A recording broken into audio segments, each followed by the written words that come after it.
So stay. Thank you, Mr. Speaker. With asylum claims falling in Europe and rising here, we must reduce the incentives that pull people here. The permanence of refugee status in this country is clearly a pull factor, and so we are making it temporary.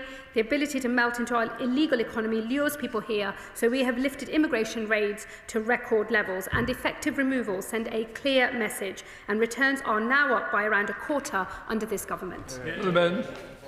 Mr. Speaker, illegal immigration, illegal working and illegal trading frequently go hand in hand and too often manifest in the proliferation of dodgy shops on our high streets. Now, whilst I welcome the shop raids in my Carlisle constituency last summer, without action to tackle illegality at source, the police and trading standards face a never-ending game of whack-a-mole. Can the Minister please assure my constituents in Carlisle that this government will redouble its efforts to clamp down on both illegal immigration and illegal working? Well, I can give my honourable friend that reassurance. Illegal working undermines honest employers, undercuts local wages and fuels organised immigration crime, and this government will not stand for it. Since coming to power, enforcement action nationwide has increased with an 83% rise in illegal working arrests, and we will be stepping up that action even further in the year ahead. Father of the House, Sir Edward Lee. One of the main reasons behind this false narrative that Britain is broken is people's sense of despair that neither this government nor the previous government could deal with illegal migrants. It's simply driving our people mad. So just so may I give this advice to the government, if she'll forgive me, they're not going to solve this problem by getting rid of the Prime Minister or anything like that. What they're going to do is finally deal with the pull factor. And the only thing that will work is to arrest, detain and deport anybody who arrives illegally in this country and have a temporary derogation from any convention that prevents us doing it. If they do that, there'll be so much more confidence in the nation, the Prime Minister will be more popular and people won't drown anymore. So stay. Well, look, Mr. Speaker, what I would say gently to the honourable gentleman, look, I'm always willing to listen to advice from wherever it may come from, but I would point out that in 14 years under his party in government, we didn't see any such action. And it is very easy, I think, to say from the sidelines, just deport everybody. If it was so easy to derogate from international obligations, I'm pretty sure the previous administration would have done it. That they're only now saying it from the sidelines, I think, says a lot about them and their attitude to government. There is no one silver bullet in dealing with the problems of illegal migration, and that is why I'm taking action across every potential forum, that is both on changing our human rights laws, passing legislation later this year on the application of Article 8, dealing with our appeals processes, absolutely talking about reform of the European Convention on Human Rights, which we are doing, getting illegal working raids up. All of these things are important steps to try to get this system under control. I am determined that we will deal with the problem of illegal migration, but there is no one silver bullet, and that is why I'm taking action across all fronts. Katie Lamb, Shadow Minister. Thank you very much, Mr. Speaker. Last week, The Times reported that companies and company directors who have previously abused the work visa system have been allowed to continue sponsoring visas despite the government's promise of a clampdown. One social care business has been able to sponsor 116 visas despite being caught hiring illegally. As the Home Secretary just said herself, being able to work here illegally is one of the greatest pull factors. So what message does she think this sends to companies that break the rules? Well, I think what the Shadow Minister should have first done is apologised for being part of an administration that actually opened the social care route that was open to such horrifying levels of abuse. That route was closed by this government. That was the right action to take.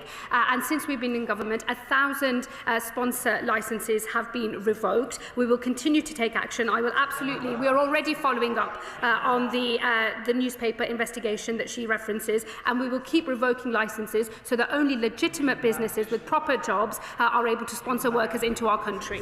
Max Wilkinson, Liberal Democrat spokesperson. Thank you, Mr. Speaker. British people have watched in horror over the past weeks as President Trump's ICE squads have murdered, kidnapped and oppressed people. Even infants and children have not escaped this rough treatment. Now, the Conservatives have suggested they would like to introduce a removals force styled on ICE, and we can only guess what the Honourable Member for Clacton would do if he was in charge, even if he concedes that ICE has gone too far on occasion. So will the Home Secretary condemn Trump's ICE squads, and will she reassure us that we will not see ICE squads on the streets of Britain? Tom? Yeah. Well, Mr. Speaker, unlike I think most of Westminster, I'm not plagued with America brain, and I don't spend any of my time worrying about what's happening over in the States. But as the Home Secretary, I focus on my day job, which is protecting people in our country. And he will know full well that we do not have anything like the sorts of arrangements that we've seen over in America.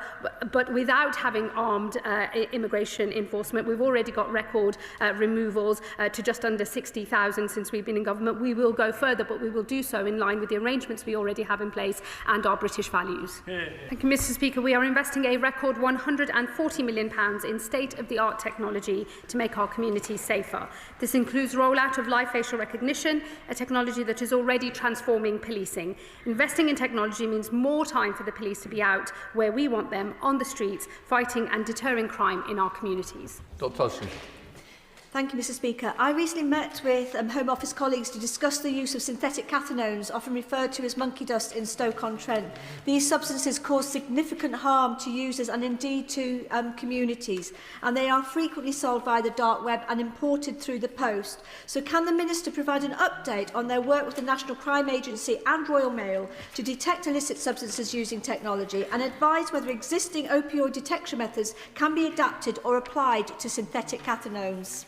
Secretary. Well, I thank my honourable friend for raising the scourge of synthetic cathinones. Let me assure her that the work between the National Crime Agency, Royal Mail and others continues at pace. The use of synthetic drugs is a concerning development in the global drugs market, but this government and law enforcement are taking action, and we continue to innovate and seek new methods for screening and identifying drugs using emerging technologies, including AI, to tackle this challenge. Lincoln Job. Thank you, Mr. Speaker. I recently visited a major retailer in my Spelthorne constituency, and they reported that that corporately their systems are so clunky that to get information to the police when they have evidence of shoplifting, they had to resort to sending an officer around to the thing to film on their body cam footage from the the retailer's own systems. So as well as sorting out the technology within the police, would the Home Secretary also encourage and reach into those big corporate retailer chains so that we can have a seamless flow of information in order to drive down shoplifting? Well, I'm very glad, I'm very pleased he raises that particular issue. I'm happy to look into the detail that he's seen in his own constituency. Let me assure him there is a lot of work happening with retailers. I know that there are different platforms that are being adopted. The pace of technological innovation in this area is really very quick indeed, and we will do everything we can to make sure all of these systems are absolutely joined up and that the police are in the best possible position to go after these criminals as quickly as possible.